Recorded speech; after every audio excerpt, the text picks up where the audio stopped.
सिवान के ग्रामीण क्षेत्र में ममता मेडिकल कॉलेज व हॉस्पिटल बन रहा है स्वास्थ्य सेवा का नया केंद्र। नमस्कार, मैं रागनी और आप देख रहे हैं वीपीएस न्यूज। सिवान के ग्रामीण क्षेत्रों में स्वास्थ्य सेवाओं की कमी को देखते हुए ममता मेडिकल कॉलेज व हॉस्पिटल ने सिवान जिले के दरौंधा प्रखंड के चिंतामनपुर में अपनी सेवाएं शुरू की हैं। यह संस्थान का उद्देश्य न केवल चिकित्सा सुविधाएं उपलब्ध कराना है, बल्कि समाज के कमजोर वर्गों को मुफ्त और सुलभ स्वास्थ्य सेवा देना भी है। अम्बेडकर ग्रुप ऑफ इंस्टीट्यूशन के तहत संचालित यह कॉलेज और हॉस्पिटल अब सिवान, गोपालगंज और सारण के लोगों के लिए एक नई उम्मीद बनकर उभरा है। हॉस्पिटल के चेयरमैन कौशल किशोर ने बताया कि ग्रामीण क्षेत्र में इस तरह की आधुनिक मेडिकल सुविधा उपलब्ध कराना एक चुनौती थी, लेकिन ममता मेडिकल कॉलेज ने यह कर दिखाया है। यहाँ आधुनिक मेडिकल तकनीक से लैस ऑपरेशन थिएटर, विशेषज्ञ डॉक्टरों की टीम और 24 घंटे इमरजेंसी सेवाएं उपलब्ध है। खास बात यह है कि गर्भवती महिलाओं की प्रसूति पर प्रोत्साहन राशि के रूप में 1500 रुपए और उनके सहयोगी को 500 रुपए दिए जा रहे हैं। यह पहल सुरक्षित मातृत्व को बढ़ावा देने के साथ साथ महिलाओं की सेहत के प्रति जागरूकता भी बढ़ा रही है। हॉस्पिटल में आयुष्मान भारत योजना के तहत मुफ्त इलाज की सुविधा भी उपलब्ध है। मरीज अब गंभीर बीमारियों के इलाज के लिए पटना, दिल्ली या गोरखपुर जैसे बड़े शहरों की ओर नहीं देख रहे हैं, क्योंकि ममता मेडिकल कॉलेज में ही उन्हें विशेषज्ञ डॉक्टर और आधुनिक मशीनों से सुसज्जित इलाज मिल रहा है। इतना ही नहीं, अस्पताल की ओर से सिवान, गोपालगंज और सारण जिलों में मुफ्त एम्बुलेंस सेवा भी चलाई जा रही है, जिससे मरीजों को तत्काल और समय पर सहायता मिल रही है। ममता मेडिकल कॉलेज व हॉस्पिटल न केवल एक चिकित्सा संस्थान है, बल्कि यह मानवता सेवा का एक उत्कृष्ट उदाहरण भी बन रहा है। ग्रामीण जनता के लिए यह संस्थान एक ऐसा प्लेटफॉर्म बन गया है जो उन्हें सम्मानजनक, सुलभ और गुणवत्तापूर्ण स्वास्थ्य सेवा प्रदान कर रहा है। ग्रामीण बिहार के चिकित्सा के क्षेत्र में ममता मेडिकल कॉलेज व हॉस्पिटल का यह प्रयास वाकई एक मील का पत्थर साबित हो रहा है, जो आने वाले वर्षों में स्वास्थ्य के क्षेत्र में और भी बड़ा बदलाव लाने की क्षमता रखता है। ममता मेडिकल कॉलेज के चेयरमैन, क्या क्या फैसिलिटी है आपके मेडिकल कॉलेज के? ममता मेडिकल कॉलेज एंड हॉस्पिटल चिंतामपुर दादा सिवान में कुछ महीने पूर्व से हॉस्पिटल का संचालन किया जा रहा है, जहां हमारे यहाँ रेडियोलॉजी की जांच, सीटी स्कैन, पैथोलॉजी, अल्ट्रासाउंड की सुविधा प्रदान की जा रही है। आज आप लोगों को बुलाने का मकसद यह है कि आज से हमारी हॉस्पिटल्स में जो गर्भवती महिलाएं हैं उनके लिए सारी सुविधाएं दी जा रही है। प्रत्येक माह उनको जांच और सारी सुविधाएं तो दी जाएंगी, और प्रसव के समय उनको प्रोत्साहन राशि के रूप में संस्थान 1500 रुपया प्रत्येक गर्भवती महिला को देगी। साथ में जो गार्जियन या जो प्रेरक या सामाजिक कार्यकर्ता उनको लेकर आएंगे, उनको भी 500 रुपया प्रोत्साहन राशि के रूप में संस्थान प्रदान कर रही है, ताकि हमारे हॉस्पिटल में जो ग्रामीण महिलाएं हैं उनको अपने आसपास ये सारी सुविधाएं मिल सके।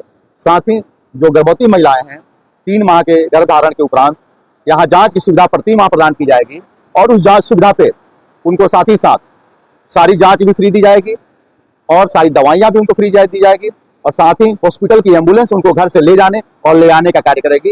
ये सारी सुविधाएं हम गर्भवती महिलाओं और साथ साथ बच्चों की जांच और सुविधा के लिए दे रहे हैं। दवाएं चाहे जितने की भी आए, ऑपरेशन में चाहे जितना भी खर्च लगे, या हॉस्पिटल समाज सेवा के तहत उनको ये सारी सुविधा प्रदान करेगी। सर, ये एम्बुलेंस की सुविधा कब प्रदान करना है? डिलीवरी के समय या फिर? हमारे यहाँ प्रत्येक माह जब जांच के लिए महिलाएं आएंगी, वह एम्बुलेंस जाएगी उनके घर से लेकर आएगी, और प्रत्येक माह जांच की सुविधा दी जाएगी। और इमरजेंसी की परिस्थिति में उनको ऑन कॉल डिमांड पे भी एम्बुलेंस की सुविधा निःशुल्क दी जाएगी।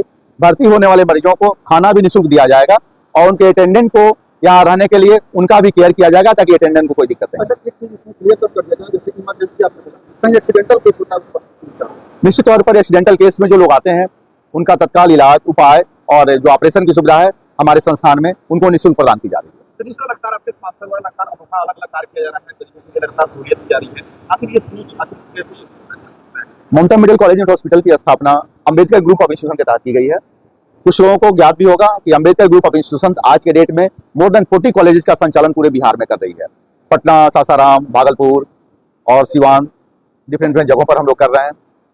इसका पूरा श्रेय और मकसद ये है कि ग्रामीण क्षेत्रों में ग्रामीणों को चिकित्सा की सेवा की कठिनाइयों का सामना करना पड़ रहा था, तो हम लोगों का मकसद हुआ कि क्यों नहीं ग्रामीण जनता के बीच ऐसी हॉस्पिटल का निर्माण किया जाए, जो ग्रामीण जनता को पटना आती है, यहाँ से बनारस जाती है, गोरखपुर जाती है, उसको वहाँ नहीं जाना पड़े, बल्कि पटना, दिल्ली, बनारस, गोरखपुर से डॉक्टर्स यहाँ आवे और उनको घर पर ही सुविधा दे।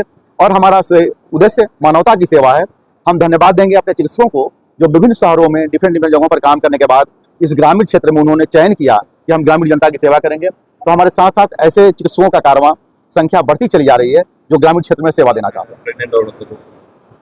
प्रेगनेंसी के दौरान हमें इस बातों का ध्यान रखना होता है, जैसे ही आपको प्रेगनेंसी कंफर्म होता है, चाहे आप अपने खुद से घर पे टेस्ट किए हो या आपको वैसे कोई सिम्टम्स लगते हैं कि आपको लगता है कि आप प्रेग्नेंट है, अगर आप प्रेगनेंसी के लिए ट्राई भी कर रहे हैं तो आपको हॉस्पिटल आके एक बार मिलना चाहिए। अगर प्रेगनेंसी कंफर्म है तो शुरू से ही फॉलिक एसिड का सेवन शुरू कर देना चाहिए। नियरेस्ट किसी डॉक्टर को अपना दिखाना चाहिए जहाँ पे सारी सुविधाएं उपलब्ध है। जैसे हमारे यहाँ हॉस्पिटल में सभी प्रकार की जाँच की सुविधा शुरू कर दी गई है, सारे तरह की इलाज शुरू कर दी गई है, जितने भी प्रकार के ऑपरेशन है, नॉर्मल डिलीवरी है। कभी कभी प्रेगनेंसी के दौरान कोई जटिल समस्या भी शुरू हो जाती है, जैसे कभी बीपी बढ़ना, कभी शुगर अनकंट्रोल हो जाना, तो ये सब चीज़ों में रेगुलर इंटरवल पे आके दिखाना चाहिए। तो इससे क्या होगा, आपका जो भी दवाइयाँ हैं, टीके हैं, वो टाइम पे आपको मिलेगा।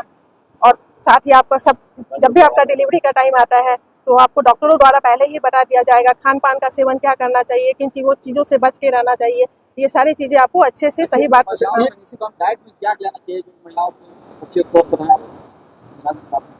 जैसे जिसमें भी फॉलिक एसिड अधिक मात्रा में रहती है, आयरन अधिक मात्रा में रहती है, वैसे साग सब्जी भोजन का सेवन करना चाहिए। प्रोटीन भरपूर मात्रा में लेने चाहिए, जैसे अंडा हो गया, आपके जितने भी हरी सब्जियां हो गई, उन सब का सेवन अच्छे से करना चाहिए। इन सब के अलावा भी लेकिन आपको फॉलिक एसिड, आयरन, कैल्शियम ये सब लेना ही लेना चाहिए। एक चीज क्लियर कर दिया जाए, चूंकि आप विवाह रिलेटेड तो जी, तो ये आता है कि जो बच्चों का मृत्यु दर कम करने के लिए ऑपरेशन के सिस्टम अपनाया गया एलोपैथ, जी। लेकिन अब अक्सर महिलाओं का ऑपरेशन के द्वारा बच्चे होते हैं, इसको लेके क्या नॉर्मल डिलीवरी ऐसी बात नहीं है कि नॉर्मल डिलीवरी नहीं होती है। अगर पेशेंट शुरू से दिखाती है, कोई हाई रिस्क फैक्टर नहीं रहता है बच्चे में या माँ में, तो हमेशा नॉर्मल के लिए ही ट्राई किया जाता है। जैसे हमारे संस्थान में 24 घंटे डिलीवरी की सुविधा उपलब्ध है, 24 घंटे डॉक्टर्स हैं।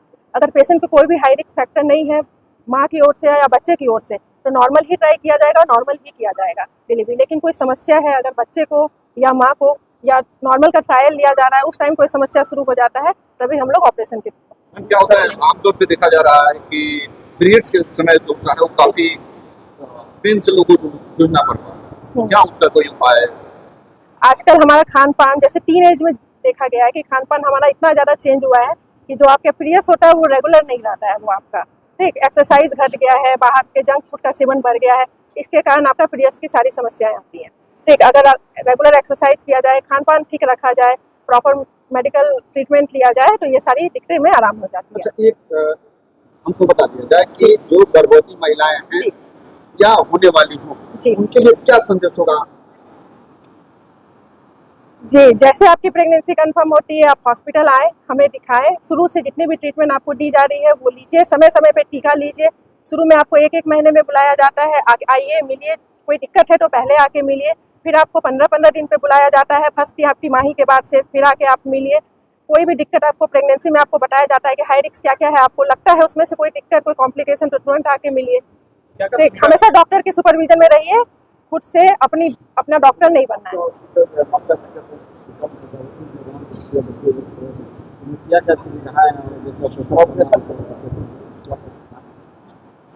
गर्भवती महिलाओं के अलावा जो बाकी वर्ग की महिलाएं हैं, जैसे उनको बच्चेदानी से रिलेटेड कोई समस्या है, उसका इलाज किया जाएगा। बच्चेदानी से संबंधित कोई भी ऑपरेशन हुआ, जैसे बच्चेदानी निकालना हुआ, बच्चेदानी से गांठ निकालना हुआ, अंडाशय में कोई गांठ है या बच्चेदानी बाहर आ रही है आपकी, तो उसका ऑपरेशन हो गया, तो वो सब ऑपरेशन यहाँ पे बिल्कुल फ्री उपलब्ध है। और जिसको बच्चा नहीं चाहिए, बच्चाबंदी का ऑपरेशन कराना है, तो बच्चाबंदी का ऑपरेशन भी यहाँ उपलब्ध है। साथ में अगर कॉपर टी लगवाना है, ये सारी सुविधा यहाँ उपलब्ध है।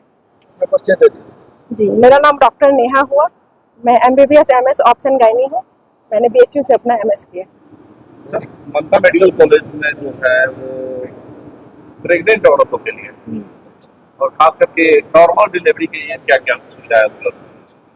देखिए, ममता मेडिकल कॉलेज में रेगुलर चेकअप, जैसे कि आपका एंटीनेटल चेकअप रेगुलर, और यहाँ पे दवाइयाँ वगैरह फ्री हैं, और यहाँ पे वैक्सीनेशन जो है, टिटनेस वगैरह का जो इंजेक्शन पड़ता है चेकअप के दौरान, सब फ्री है। नॉर्मल डिलीवरी के लिए यहाँ पे फ्री है, कभी भी 24 घंटा यहाँ पे इमरजेंसी सर्विस अवेलेबल है। नॉर्मल डिलीवरी के लिए यहाँ पे पेशेंट को मतलब एम्बुलेंस जाएगी उनके घर और उनको रिसीव करके लेके आएगी, और यहाँ पे पूरा फ्री अवेलेबल है। उनके साथ जो रहेंगे उनके लिए खाना खाने का पूरा ये सब मेस फ्री है। हाँ, मेस का व्यवस्था है।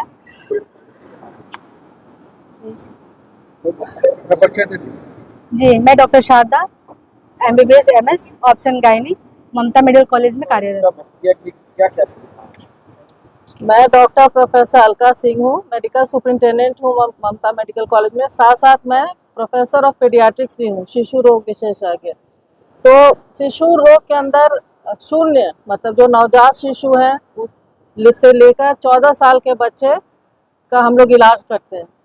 तो बच्चा जब जन्म लेता है, जैसे जनानी विभाग में वो जन्म लिया, उसके बाद वो रोया कि नहीं रोया, अगर रोया तो उसका जो नॉर्मल रूटीन केयर है वो करना, और अगर नहीं रोया तो उसको सांस दिलाने का पूरा रिससिटेशन उसको कहते हैं।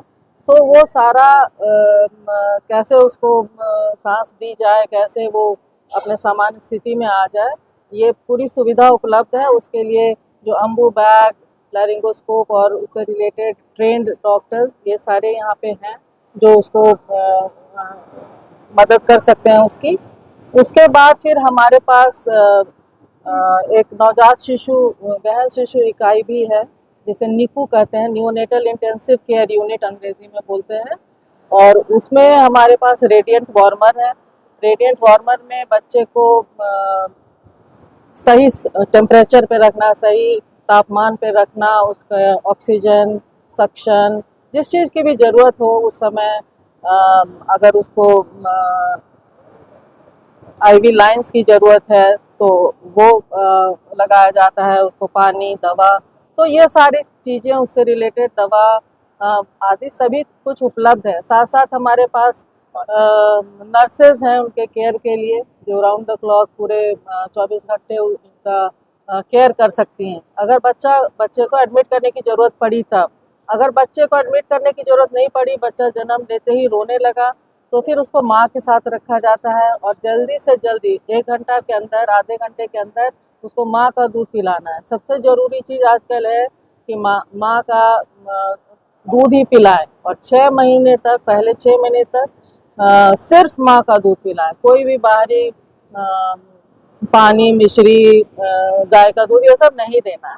और 6 महीना के बाद माँ के दूध के साथ साथ माँ का दूध भी देते जाना है, और कुछ खाना इसको हम लोग को देना है बच्चे को। बच्चे बता दिए। मेरा नाम डॉक्टर प्रोफेसर अलका सिंह है और मैं मेडिकल सुपरिंटेंडेंट हूँ और पीडियाट्रिक्स की प्रोफेसर भी हूँ, शिशु रोग की प्रोफेसर हूँ। क्या सुविधा है? ममता मेडिकल कॉलेज में ऑर्थोपेडिक्स डिपार्टमेंट को मैं हेड कर रहा हूँ, और मैं यहाँ पे जितनी तरह की एक्सीडेंटल केसेस होंगी सबको हम लोग हैंडल करेंगे। अभी तो हम लोग बेसिक ऑपरेशंस स्टार्ट कर रहे हैं। तो किसी का हड्डी टूट गया, किसी का कूल्हा में फ्रैक्चर हो गया, रीढ़ की हड्डी में फ्रैक्चर हो गया, ये सारी तरह की ऑपरेशंस हम लोग यहाँ पे कुछ कर रहे हैं और आने वाले समय में करते रहेंगे। अच्छा सर, जिन लोगों की मतलब कुछ दिन पहले हड्डियाँ टूट गई, उनके हाथ टेढ़े हो गए, पैर या तो टेढ़े, उसको क्या आपके पास कुछ इस तरह की व्यवस्थाएं हैं? हाँ जरूर, जिनकी पहले कभी हड्डी टूट गई और वो अभी ठीक से ठीक नहीं हुआ है, तो उसको लिए उन केसेस को हम लोग इवेलुएट करके अगर उसमें कुछ सुधार की संभावना होगी तो ज़रूर हम लोग उसको यहाँ पर उसको ऑपरेशन करके या फिजियोथेरेपी करके, बहुत लोगों को फिजियोथेरेपी की ज़रूरत होती है, उसको फिजियोथेरेपी करा के उनके जोड़ को, उनकी हड्डियों को ठीक करने की कोशिश की जाएगी।